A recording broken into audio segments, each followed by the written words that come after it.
vamos a morir, nos aferramos a vivir.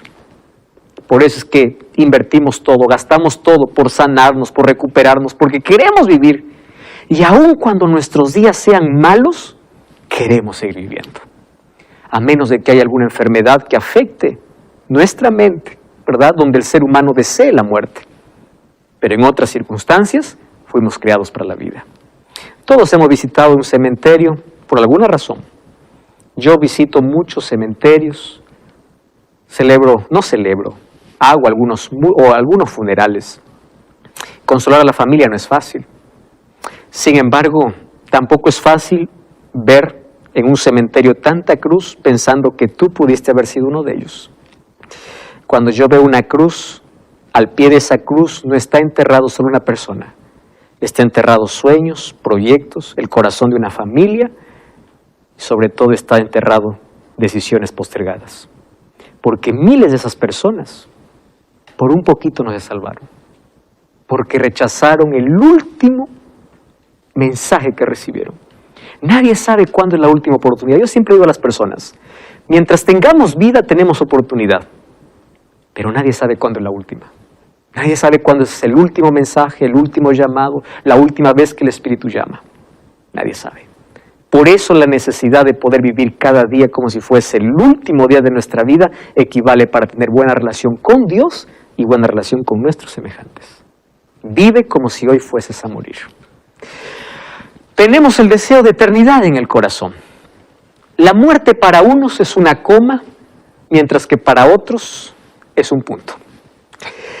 De acuerdo a este concepto se vive la vida. Aquel que dice con la muerte se acaba todo, vive como quiera, porque solo tiene una corta vida para vivir. Pero aquel que sabe que la muerte solo es una pausa, porque luego va a resucitar, vive de otra manera. ¿Por qué? Porque sabe que la muerte no es un punto final. La muerte es una pausa, porque un día va a resucitar. De este concepto depende nuestra vida. La muerte también envuelve un misterio, porque la mayor pregunta es ¿qué sucede cuando una persona muere? Los registros más antiguos lo encontramos de los egipcios, con las grandes pirámides egipcias, donde eran enterrados los faraones y la forma que tenían las pirámides y las cosas que enterraban allí demostraba de que ellos ya tenían un concepto sobre la muerte. Por ejemplo, los egipcios creían que cuando uno muere, o el faraón moría, el faraón iniciaba un peregrinaje hasta encontrar la inmortalidad y encontrarse con los dioses y convertirse en un dios. Por eso es que para ellos un faraón era el hijo de Dios. Y es por eso que les enterraban con sus enseres, les enterraban con comida, con sus siervos, porque ellos creían de que ellos iban a una lucha constante hasta encontrar la inmortalidad. Pero esto no es bíblico. Esto es paganismo. Era el concepto que ellos tenían. Lamentablemente el concepto de Egipto influyó mucho en los griegos. Y los griegos desarrollaron otro concepto de muerte. Por ejemplo, para los griegos, una persona que moría iba al Hades, ¿verdad? Iba a la sepultura, pero los buenos tenían un lugar y los malos tenían otro lugar. Además, los griegos desarrollaron una filosofía que hoy se proclama en las iglesias. Me da tanta tristeza cuando yo veo a alguien pensar de que cuando uno muere algo sale del cuerpo, porque eso no es Biblia, eso es filosofía griega. Quien desarrolló aquella filosofía de que cuando una persona muere, algo sale, y ese algo que sale se llama alma, que se va a deambular, o se va al paraíso, o se va al purgatorio, o se va al infierno. Eso no es bíblico. Eso viene ¿de dónde? De Platón. Platón ya desarrollaba una filosofía. Otros piensan que una persona va a un camino de luz para reencarnarse, y se reencarna. Otros piensan que el espíritu sale y él es inmortal. Miren cuán astuto es el diablo. El diablo le dijo a Adán y Eva, coman del fruto, no morirán. ¿Qué cosa les había dicho Dios? Morirán. ¿Qué cosa dijo el diablo? No morirán. Presten atención. El primer mensaje diabólico fue, no vas a morir. ¿Correcto? Fue el primer sermón, no de Dios. ¿De quién? Del diablo. Miren cómo está disfrazado hoy. una persona muere, pero no muere en sí, porque algo sale que sigue viviendo. Eso no fue ni siquiera filosofía griega. Eso vino desde el jardín del Edén con la primera propuesta del diablo. Es decir, la muerte no es muerte en sí. Quien muere, no muere en sí. Porque es verdad que mueres, pero algo sale. Quiere decir que sigues vivo. Y nosotros hemos entendido que nadie tiene inmortalidad en el pecado. Seremos inmortales ¿cuándo? Cuando Cristo regrese y nos transforme. Pero la mentira del diablo hoy está disfrazada. Infelizmente, miles de personas creen en eso. Platón, ¿qué cosa pensaba? Que el cuerpo es malo y el espíritu es bueno. Interesante la filosofía griega. Y más bien decía que cuando el ser humano muere, el alma o el espíritu sale, y el espíritu que es bueno va a un lugar bueno. Y el cuerpo va a la sepultura, a descomponerse. Él decía, el cuerpo es la prisión del alma.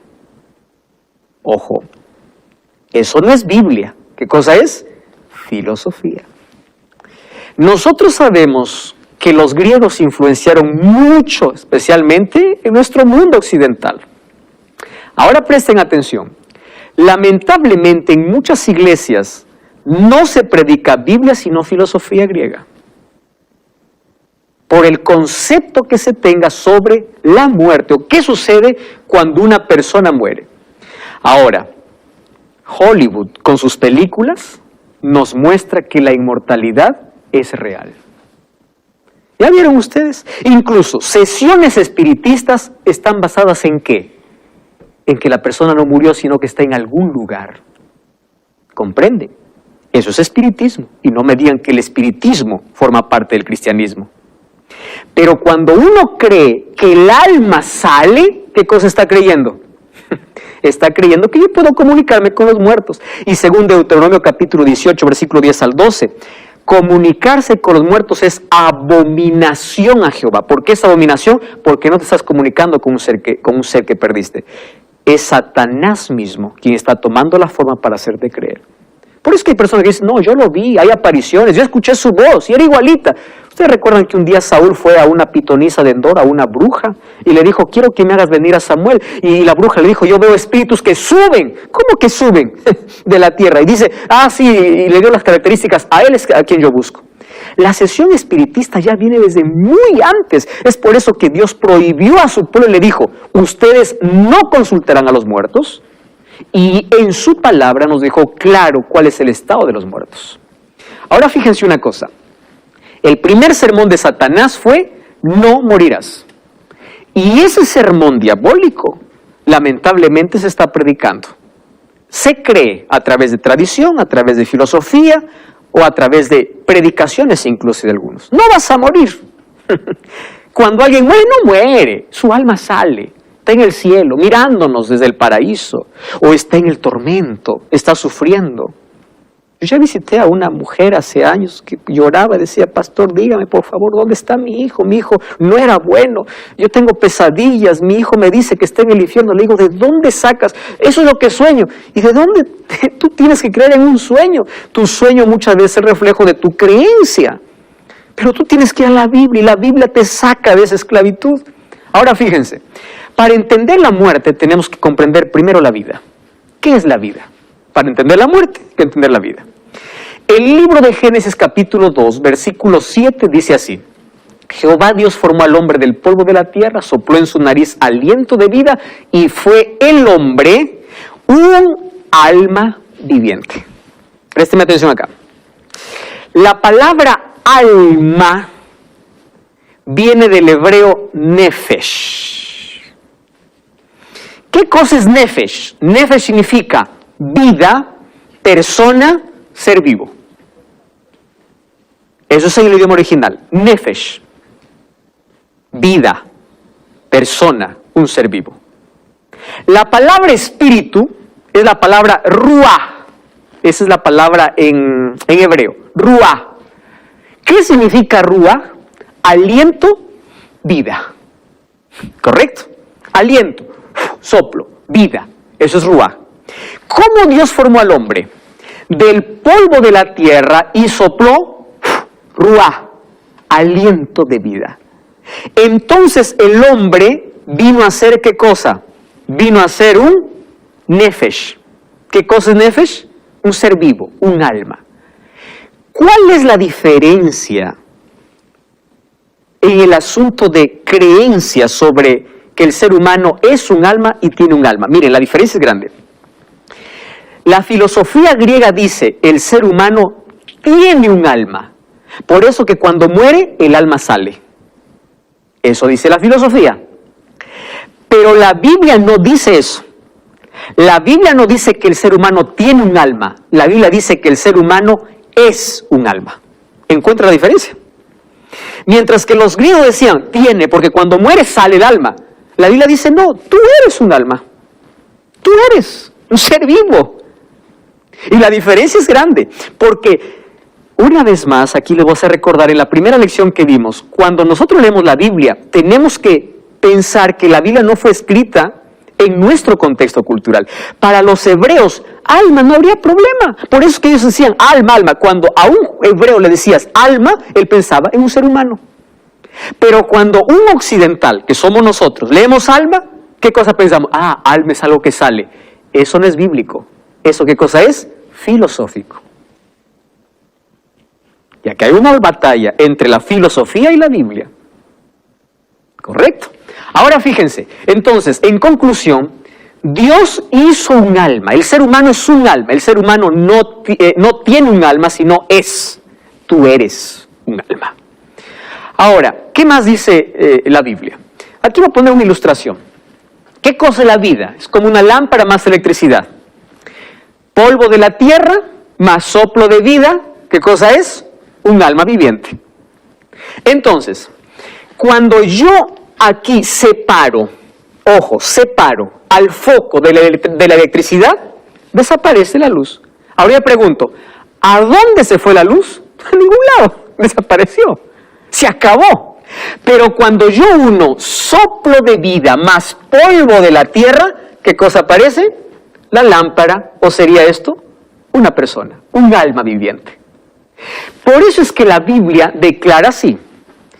La fórmula de la muerte es polvo de la tierra menos el soplo de la vida. Si para que el ser humano venga a la vida, Dios juntó el polvo y hizo un ser humano, sopló en su nariz y fue un alma, cuando una persona muere, el cuerpo ¿a dónde va? A la tierra porque es polvo, y el ruah, aliento de vida, vuelve a Dios. ¿Qué cosa quedó? Nada. El cuerpo se hace polvo. Y el aliento de vida, ¿dónde está eso? Eclesiastés capítulo 12, versículo 7. Vamos a la Biblia. Miren, la Biblia es tan clara. Eclesiastés capítulo 12, versículo 7. 12, 7. Dice así. Antes que el polvo vuelva a la tierra como era, y el espíritu vuelva a Dios que lo dio. Está hablando de la muerte. El capítulo 12 de Eclesiastés dice, acuérdate de tu Creador cuando eres joven, le dice. Y termina el texto diciendo, antes que el polvo vuelva a la tierra y el espíritu vuelva a Dios. ¿De qué está hablando? De la muerte. Entonces, cuando uno muere, ¿qué sale? No sale nada. No hay nada deambulando. El cuerpo se descompone y se hace polvo hasta el día de la resurrección, cuando Dios una vez más dé el soplo de vida para que todos los muertos puedan resucitar. Sí, Wilfrido. El espíritu que vuelve a Dios, pertenece a Dios obviamente, pero, o sea, que yo soy espíritu, No, el espíritu es la vida que tienes. Porque nosotros tenemos un cuerpo por el cual somos formados y el espíritu es el respirar, es el aliento de vida que le pertenece a Dios. Espíritu en la Biblia también menciona la parte interna del hombre, emociones, sentimientos, es la vida en sí, la vida misma. A eso se refiere espíritu, que cuando el hombre muere, eso termina hasta el día de la resurrección, porque eso regresa a Dios. El sentido de regresar a Dios es porque Dios es el autor de la vida. ¿Correcto? Muy bien. Yo aquí coloqué una caja, ¿ya? Esta caja tiene dos cosas. Uno, 4 tablas y aquí para unir clavos, ¿correcto? Entonces, si yo junto 4 maderas, 4 tablas y los uno con el clavo, ¿qué cosa forma? Una caja. Un día yo no quiero caja. Agarro el martillo, saco los clavos. Al sacar los clavos a un lado y la madera a otro lado, ¿dónde se fue la caja? No existe. Ya no es más caja.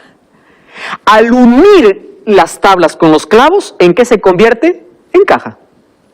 Al separar los clavos de las tablas, ya no hay caja. Ese es el ser humano. Soplo de vida, cuerpo, polvo de la tierra.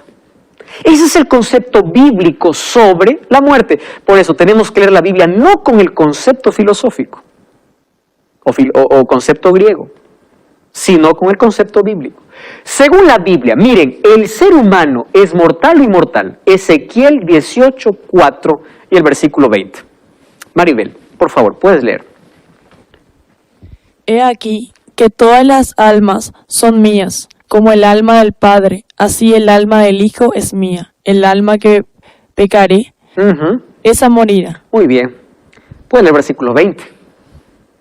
El alma que pecare, esa morirá. El Hijo no llevará el pecado del Padre, ni el Padre llevará el pecado del Hijo. La justicia del justo será sobre él, y la impiedad del impío será sobre él. Gracias, Maribel, allí por leer el texto. Dios está dando una advertencia clara. Nadie va a llevar la culpa del otro ni la iniquidad del otro.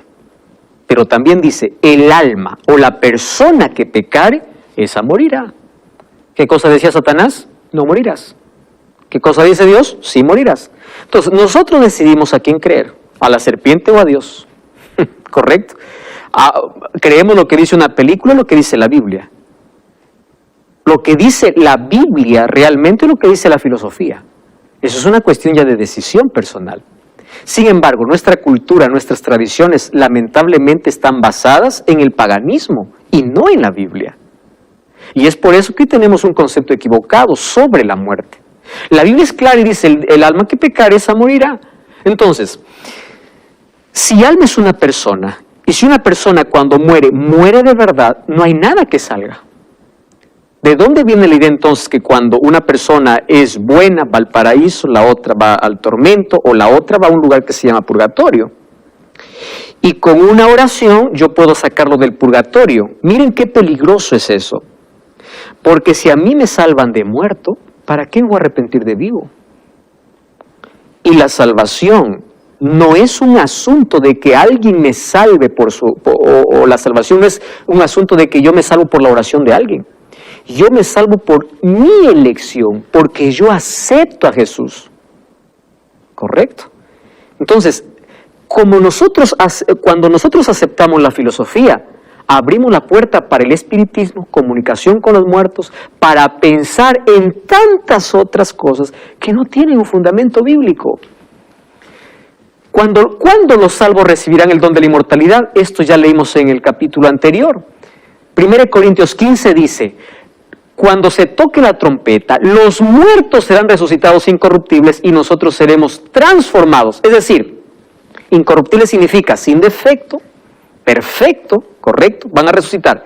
Y allí dice, cuando esto corruptible sea vestido de incorruptible y esto mortal se vista ¿de qué? De inmortalidad. Quiere decir que antes de la venida de Cristo no existe inmortalidad. La inmortalidad aparece cuando Cristo regrese en el momento de la transformación o glorificación como nosotros hemos hablado. Allí recién lo mortal se vuelve inmortal. Ahora, si recién se vuelve inmortal cuando Cristo viene, entonces ¿de dónde nace la idea de que algo sale y continúa viviendo? Tenemos que tener mucho cuidado aquí con eso. Además, si las personas que mueren van al cielo como recompensa, ¿dónde queda el texto que Jesús recién viene a recompensar? O si ellas ya están en el cielo, ¿a quién va a venir a resucitar? No tiene lógica. No tiene sentido alguno. Ahora fíjense, y de allí viene la promesa, ¿verdad? Y cuando este corruptible o esto corruptible se haya vestido de incorrupción, esto mortal se haya vestido de inmortalidad, se cumplirá la palabra que está escrita: sorbida es la muerte en victoria. Maravilloso. Ahora, ¿qué sucede después de la muerte? Ahora sí, ¿a qué comparó Jesús la muerte de Lázaro? Todos conocemos la historia de Lázaro. Amigo de Jesús, para darnos cuenta que los amigos de Jesús también pasamos por dolor. Vamos al libro de Juan capítulo 11, todos en Juan, capítulo 11. Vamos a descubrir una verdad aquí extraordinaria. Le dan aviso a Jesús que su amigo está enfermo, y él a propósito no va. Y va después que Lázaro está 4 días en la sepultura. Ojo, no es que murió, probablemente esté medio vivo, no, 4 días está ¿dónde? En la sepultura. Cuando ve la hermana de Lázaro, a Jesús le hace un reclamo y le dice: si tú hubieses estado aquí, mi hermano no hubiese muerto. Vamos a leer entonces, miren, 11, el versículo 24. Versículo 23, ¿está bien? Dice así: Jesús le dijo: tu hermano resucitará. ¿Quién está diciendo? Jesús. Y Marta le dijo: yo sé que resucitará. ¿Cuándo? En la resurrección, en el día final. ¿Se dan cuenta? ¿Qué dice la Biblia? No le está diciendo: Señor, mi hermano, déjalo, está en la gloria, porque como era tu amigo ya se fue al paraíso. No, va a resucitar. Él no ha ido a ningún lado, él está en la sepultura y va a resucitar. ¿Cuándo? En el día final. Y Jesús le responde: yo soy la resurrección y la vida. El que cree en mí, aunque esté muerto, vivirá. Porque Jesús, inmediatamente después, ¿qué cosa iba a hacer? Un milagro. Jesús le dice a sus discípulos: vamos a despertar a Lázaro porque él duerme. Es la referencia donde Jesús, aquellos que mueren en Cristo, ¿cómo los llama? Solamente están durmiendo. ¿Por qué durmiendo? Aquí viene la enseñanza. Cuando uno duerme, entra en un estado de inconsciencia. Entonces los muertos nada saben, dice Eclesiastés 9, 5 y 6. Ya no participan de nada, está en un estado de inconsciencia. Ellos pueden... 1460, escríbenos ahora. Si vives en Sudamérica recibirás el curso en formato físico, fuera de Sudamérica en formato digital, pero disfruta de estas fascinantes enseñanzas de Jesús. Estamos hablando acerca de la muerte y un hecho particular que ocurrió en el ministerio de Cristo, y se considera el mayor milagro que Jesús hizo, en la resurrección de Lázaro. Nadie podía negar su muerte. 4 días en la sepultura. Ahora fíjense una cosa. Cuando Jesús va, le dice, o dice a sus discípulos: nuestro amigo Lázaro duerme, voy para despertarlo. Sus discípulos les dice: Señor, deja que despierte. Pero Jesús decía esto de la muerte, y ellos pensaron de que hablaba de reposar del sueño.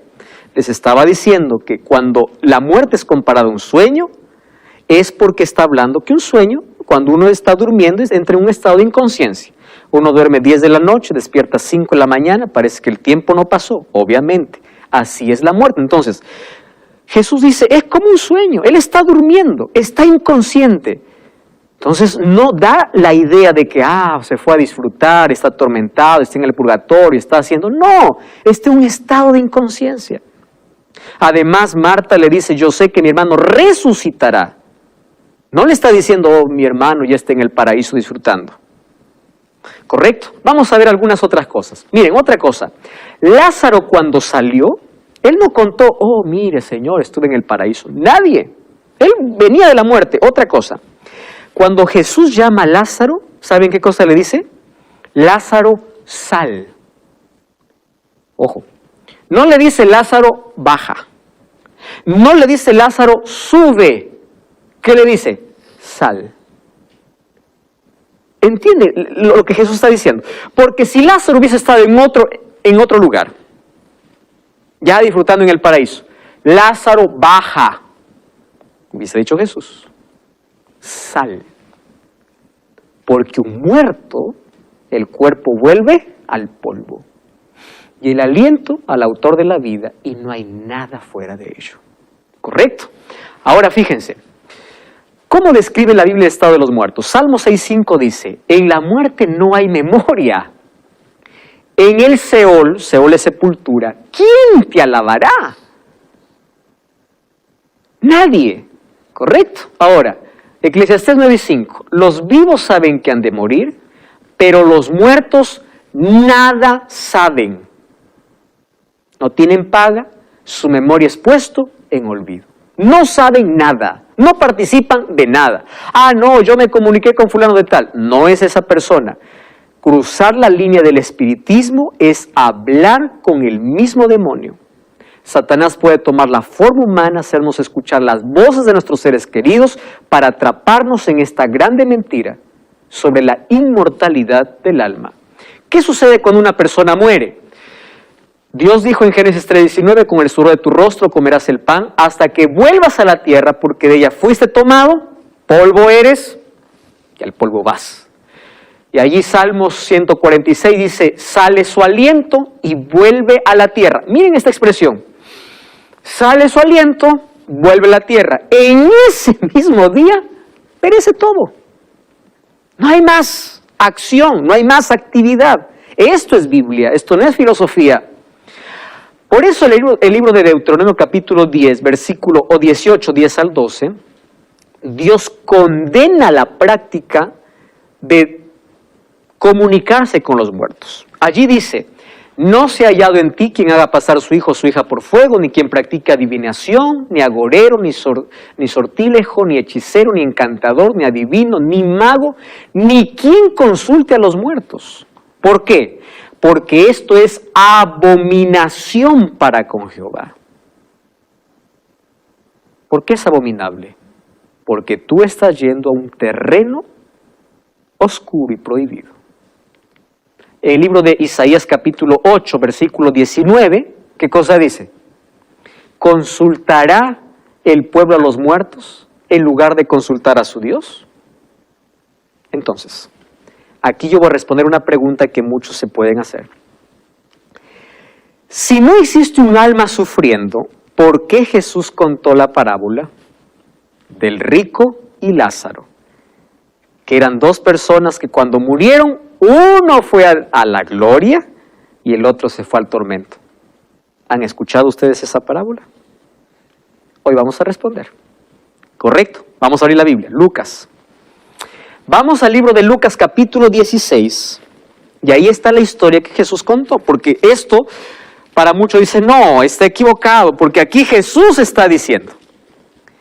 Está en el capítulo 16 de Lucas, quédense allí porque les voy a decir algunas otras cosas interesantes. ¿Está bien? Lucas 16, ¿están todos ahí? Muy bien, presten atención acá. Recuerdan que en el primer capítulo yo les dije que cada género de la Biblia tiene una manera de ser interpretada. Por ejemplo, la poesía se interpreta de una manera, la profecía de otra manera. Cuando David dice, Jehová es mi pastor, nada me falta. ¿Quiere decir que el ser humano es oveja? No, es una metáfora. Eso es poesía. Pero cuando en Apocalipsis dice, el león de la tribu de Judá vino para vencer, eso es profecía. Y es un símbolo que se está usando para representar a ¿quién? A Cristo. Nosotros tenemos que ver qué parte de la Biblia estamos tocando. Cuando es una epístola, por ejemplo, el apóstol Pablo, algunas veces parece que él está atacando la ley. Pero cuando leemos toda la carta, él no está atacando la ley, está atacando el legalismo. La salvación no es por la ley, sino por la gracia. Tenemos que comprender el contexto. Ahora fíjense, Lucas capítulo 16, desde el capítulo 15, Jesús viene contando parábolas. Cuando leemos una parábola, Jesús no quiere, o Jesús no estaba colocando una doctrina. Presten atención acá. ¿Qué estoy diciendo con esto? Por ejemplo, cuando Jesús contó la parábola del buen sembrador, ¿cuál era la intención de Jesús? Ver que no todos son receptivos de la misma manera a la palabra de Dios. Pero si alguien dice, aquí Jesús contó que las aves vino y lo comieron, entonces yo voy a hacer mi teología. ¿Qué significan aves? ¿Cuántas aves eran? ¿Para qué te vas a detener? El propósito de la parábola no era ver cuántos animales comieron la semilla, sino era que algunos corazones no son receptivos a la palabra. Además, en las parábolas de Jesús, escúcheme aquí, Jesús contó parte de la vida cotidiana con elementos reales y también contó parábolas, ojo, con elementos ficticios. ¿Quieren para hacerles un ejemplo? La parábola de aquel rey que invitó para las bodas de su hijo. ¿Eso era real? No, era una historia. ¿Qué ser humano puede rechazar la invitación de un rey? Díganme. ¿Quién puede rechazar? Pero Jesús contó una parábola usando un elemento ficticio para enseñar una lección. Que Él es el rey y Él siendo el rey, el ser humano se atreve ¿a qué? A rechazar la invitación. Comprenden que una parábola solo tiene lecciones, no doctrinas. Comprensible hasta ahí. Capítulo 15, parábola, oveja perdida, moneda perdida, el hijo pródigo. Capítulo 16, mayordomo infiel. En el capítulo 16, allí encontramos entonces la parábola del rico y Lázaro. ¿Correcto? Vamos a ver algunos detalles. Miren, ve. Si nosotros tomamos esta parábola con detalles literales, vamos a caer en serios problemas. Y hoy vamos a descubrir por qué es que Jesús no está tratando del estado de los muertos, sino quiere dar una lección a su pueblo. Número 1. Si nosotros decimos que la parábola del rico y Lázaro es literal, también tenemos que decir que la parábola del mayordomo infiel es literal. Parábolas son historias que traen una lección. Número 2. Jesús dice en Mateo 5:17, no he venido para anular la ley de los profetas. ¿Qué cosa es la ley? Los 5 primeros libros de la Biblia, el Pentateuco. ¿Qué cosas son los profetas? Los profetas del Antiguo Testamento. Si Jesús hubiese enseñado que hay vida después de la muerte, entonces estaría anulando la ley y los profetas. ¿Comprende? Y ya les dije que en el pensamiento hebreo, alma no es lo que en el pensamiento occidental se cree. Número 3. Dice, miren lo que dice, vamos al capítulo 19, capítulo 16, versículo 19. Había un hombre rico que se vestía de púrpura y lino, hacía cada día banquete con esplendidez. Había un mendigo llamado Lázaro, estaba echado en la puerta de aquel, estaba lleno de llagas, ansiaba saciarse de migajas que caían de la mesa del rico. Los perros venían y le lamían las llagas. Ojo, ya da para ver que esto es irreal. ¿Correcto? Otra cosa. Murió el mendigo y fue llevado por los ángeles al seno de Abraham, y murió también el rico y fue sepultado. En el Hades alzó sus ojos, estando en tormentos, y vio de lejos a Abraham y a Lázaro en su seno. Gritando le dijo, Padre Abraham, ten misericordia de mí, envía a Lázaro que me moje la punta de su dedo en agua y refresque mi lengua, porque estoy atormentado. Pero Abraham le dijo, hijo, acuérdate que recibiste bienes en tu vida y Lázaro males. Ahora él está consolado aquí y tú atormentado. Además, todo esto, hay una gran cima entre nosotros, de manera que los que quieren pasar aquí no pueden, y los que quieren ir para allá tampoco pueden. Entonces le dijo, te ruego que le envíes a la casa de mi padre. Tengo 5 hermanos para que les testifique, a fin de que no vengan a este lugar de tormento. Abraham le dijo, a Moisés y a los profetas tienen, que le oigan a ellos. Entonces dijo, no, padre Abraham, pero si alguno de los muertos va a ellos, se arrepentirán. Pero Abraham le dijo, si no oyen a Moisés y a los profetas, tampoco persuadirán, aunque se levante uno de los muertos. Por ahí está la lección, pero luego les explico. Comprendimos la historia. ¿Qué sucede? Miren, vamos a ver detalles.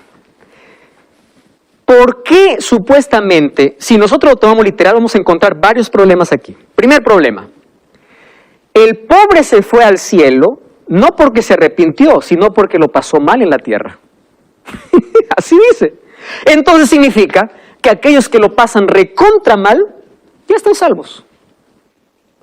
Y aquellos que le pasan bien en la tierra, ya están perdidos.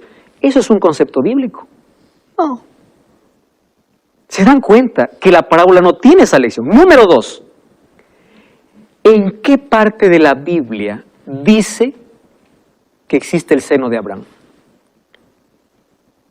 No hay. Cuando vamos a Hebreos capítulo 11, encontramos a Abraham como padre de la fe en la lista de héroes de la fe, dice que todos ellos murieron sin haber recibido su recompensa. Quiere decir que no hay nadie en el seno de Abraham, porque incluso Abraham está descansando en su tumba. Hebreos capítulo 11, versículo 39. ¿Correcto? Porque dice que estaba en el seno de Abraham. Otra cosa, cuando dice que ambos se miraban, porque el rico le miraba al pobre que disfrutaba y el pobre miraba como el rico sufría. Eso quiere decir, ojo, si lo tomamos literal, Quiere decir que en la eternidad vamos a estar mirando cómo sufren nuestros parientes. Eso sería una eternidad maravillosa. Y lógico. Porque dice, uno miraba al otro. Otra cosa que tenemos que tomar en cuenta. Si supuestamente cuando uno muere, el alma sale, ojo, estoy diciendo supuestamente, el alma no es el cuerpo, ¿verdad? Porque para algunos piensan, el alma es algo que, bueno, no tiene alguna cosa, pero el cuerpo está en la tierra, el alma sale. ¿Por qué aquí en la historia el alma tenía lengua? Tú no estás hablando de alma. ¿Están comprendiendo? Entonces, Jesús no está colocando aquí la doctrina del estado de los muertos. Esta es una parábola, ¿correcto? Además dice que la recompensa lo va a dar cuando Cristo venga. ¿Eso no dice la Biblia? Correcto. Otra cosa. ¿Qué cosa es lo que Jesús quiso enseñar? Cuando uno muere, el destino está definido. Nadie puede pasar de un lado para otro. Nadie te salva de muerto. Número 2. Aquel mendigo pobre que murió y aquel rico Lázaro que consideraba padre a Abraham, ¿saben a quién representaba? A la nación judía. Ellos tenían como padre ¿a quién? A Abraham. Y ellos creían que ya están salvos porque tienen tantas bendiciones, porque tienen como padre a Abraham. Pero ellos menospreciaban a los gentiles. Los gentiles aquí representarían los mendigos. Pero sucede que en el día final dice que más bien los mendigos, o sea, los gentiles aceptaron a Jesús y más bien aquellos que tenían tanto privilegio se perdieron. Otra cosa, allí le pide, por favor, anda a mi familia, diles que por favor se arrepientan. Présteme atención aquí. Jesús lo que está diciendo es así. ¿Ustedes qué quieren? ¿Que alguien de los muertos resucite? Si ni siquiera a mí me escuchan. ¿Comprenden las lecciones que está dando para quiénes? Para el pueblo. Además, allí cuando Jesús dice, tienen a las Escrituras, y si no escuchan a las Escrituras, entonces tampoco irán si alguien se levanta de los muertos. Otro puede decir, pastor, ¿y por qué Jesús le dijo al ladrón, hoy estarás conmigo en el paraíso? ¿Recuerdan? Hay otro que dice, entonces el ladrón está en el paraíso. Espera un momento. El ladrón no está en el paraíso. ¿Por qué razón? Jesús le prometió, de cierto te digo hoy, estarás. ¿En qué tiempo está? Conmigo en el paraíso. Cuando vamos a Juan capítulo 20, dice que Jesús resucitó y una mujer llamada María quiso abrazarlo y le dijo, no me toques. ¿Por qué le dijo no me toques? Porque todavía no he subido. Entonces, si el ladrón se fue ese mismo día, que el ladrón se fue solo y Jesús se quedó. Jesús hizo la promesa ese día, que Él estaría por la eternidad. Ahora, ¿por qué Jesús contó esa historia? Porque ya había una historia rabínica que se llamaba el hijo de Mayán. Es decir, para los que estaban escuchando, esta era una historia conocida, muy conocida. Jesús solamente adaptó aquella historia que ya circulaba entre ellos y le puso un diálogo. Allí los rabinos contaban, allí de que un rico murió y todo el pueblo se fue a su velorio. Y un pobre murió y nadie se fue. Y ahí los discípulos decían, ay, pobrecito, decía. El rico hasta cuando muere tiene bendiciones y el pobre hasta cuando muere está en maldiciones. Y el rabino, ¿qué cosa decía? No, pero resulta que aquel que no era apreciado por el pueblo un día está en el paraíso y el otro está sufriendo. De esa historia que era conocida, y de paso, esa lo heredaron de los egipcios, solamente los judíos lo adaptaron, de allí tomó Jesús para enseñar otras lecciones espirituales. Ahora en la Biblia aparece la palabra infierno, como la palabra sepultura, o Hades, Tártaros, o Sheol, como sepultura. ¿Correcto? Cuando se habla de infierno se está hablando de sepultura. No se está hablando de un lugar de tormento. Ahora nuestra mayor garantía es que un día Jesús venció la muerte. Y si Él venció la muerte, Él puede traernos vida. Apocalipsis 1:18 dice Yo tengo el poder, yo tengo las llaves de la muerte. Queridos, la muerte no es una tragedia. La tragedia es elegir la muerte en vida, es decir, morir sin Cristo. El último enemigo vencido será la muerte. Un día diremos, ¿dónde está, oh muerte, tu aguijón? ¿Dónde, oh sepulcro, tu victoria? ¿Y saben qué cosa es lindo? Que la muerte no tiene la última palabra. La muerte también tiene sus días contados. Y un día la muerte acabará. Hoy cuando visitamos un cementerio vemos tantas personas que tuvieron probablemente oportunidad de salvarse y se perdieron porque no aprovecharon la oportunidad en vida. Yo no sé si todos los que estamos aquí extrañamos a alguien que ya no está con nosotros. Hace un par de años, cuando yo estaba grabando Biblia Fácil, mi padre estaba en agonía. Cuando yo terminé de grabar la temporada, mi padre falleció.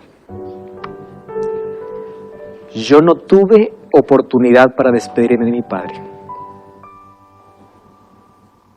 No lo tuve. En ese viaje hasta llegar a casa, solo los recuerdos de todo lo lindo que se vivió, era todo lo que me quedaba. Todo. Sin embargo, allí en el funeral, yo pude experimentar más que nunca que la esperanza es superior al dolor. Yo tengo la esperanza de que un día voy a abrazar a mi padre. Si aquí nunca pude despedirme, un día lo abrazaré para contarle todo lo que él no supo, mientras él ya no estaba. Y es probable que tú también sufras por la ausencia de un ser querido. Quiero que me entiendas algo. La muerte no tiene la última palabra. Probablemente estás con dolor en el corazón.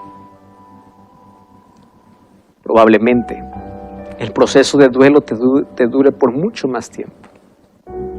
Pero créeme una cosa, aquel que elige a Cristo elige la vida.